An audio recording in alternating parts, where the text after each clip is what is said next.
तनिको लाज राजबू हो छन छने बदले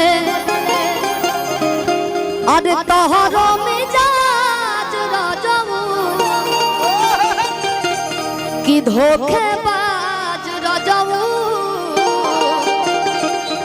नूरन बाज राजबू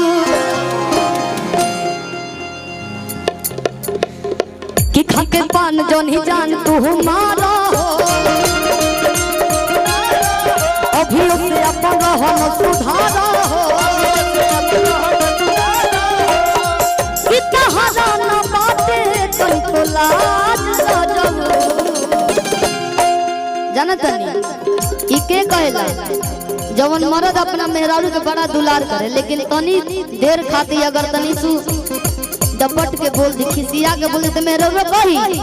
छोने छोने बदले आहारो मिजाज राजबू धोखेबाज राजबू